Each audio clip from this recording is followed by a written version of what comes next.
मेरे आराध्य गुरु इष्ट गुरु को मेरा बारंबार अनंतो बार नमोस्तु नमोस्तु नमोस्तु। तीनों छुल्लक जी को इच्छामी इच्छामी इच्छामी, भैया जी को वंदना वंदना वंदना। महाराज जी कहते हैं कि बीतरागी देव कुछ नहीं देते क्योंकि वो बीतरागी हैं। रागी देवी देवताओं से सब कुछ मिलता है, क्या यह सही है? कोई नहीं देता है, एक देने का नाटक कर रहा है और एक सच्चा है बेचारा सत्य पे टिका हुआ है। कोई किसी को नहीं देता, सब अपने अपने पुण्य की स्थितियां रहती हैं। देन लेन का यदि हो जाता तो मैं पूछता हूं, जिन दरबारों में सब कुछ मिलता है तो उन्हीं के भक्त सारे अमीर क्यों नहीं होते? जहां देवी देवताओं के पास सब कुछ मिल जाए तो फिर उनको मानने वालों में मजदूर नहीं होना चाहिए, भिखारी नहीं होना चाहिए।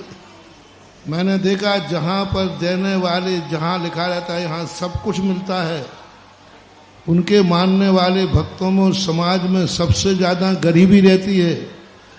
और इन मंदिरों में लिखा रहता है यहाँ भगवान कुछ भी नहीं देते हैं, इनके मानने वालों में अमीरी ज्यादा रहती है। ये देख लीजिए, भगवान आंख भी उठा के नहीं देखते, आशीर्वाद भी नहीं देते, कुछ भी नहीं देते, फिर भी इनको जो नमस्कार करता है सारा जगत जानता है जैनी लक्ष्मी पुत्र होते हैं। अरे क्यों होते? उनके भगवान तो कुछ देते है ही नहीं। और जहां देते हैं वहां देख लो सबसे ज्यादा मजदूर मिलेंगे, सबसे ज्यादा गरीब मिलेंगे। इसलिए महानुभाव, लेन देन कुछ नहीं होता है। अपने अच्छे कर्मों से नहीं देने वाला है तो उससे भी मिल जाता है, और अपने बुरे कर्म हो तो देने वाला सोने की मोहरें दें तो वो भी अंगारे हो जाते हैं। सोने की मोहरें भी देने वाला हो तो वो अंगारे हो जाते हैं। और पुण्य हो तो जो कुछ भी नहीं देता हो तो भी भंडारे भर जाते हैं। इसके लिए जीवनधर चरित्र पढ़ो। जीवनधर चरित्र पढ़ करके पता चलेगा कि कैसा पुण्य होता है। जो सब कुछ छोड़ के आया, घर से निकाल दिया, ओम शांति, आवाज क्यों आ रही? सारे भाइयों ने, सब ने मिलकर के निकाल दिया, उसकी बुराई की, ये कुछ भी नहीं करता है। लेकिन पुण्य ऐसा था, वो जहां जहां गया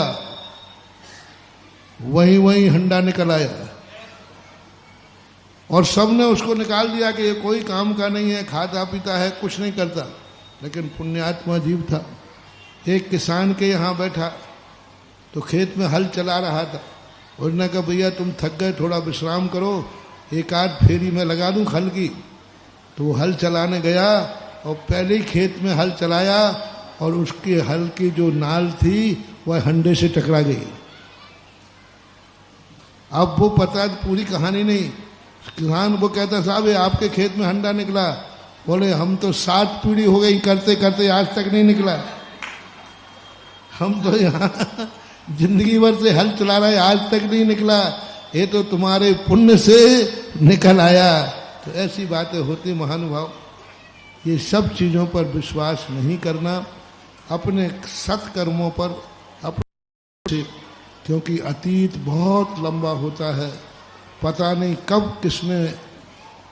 कब किस समय अपन ने कौन से अच्छे बुरे परिणाम किए कि वो आकर फल देते हैं।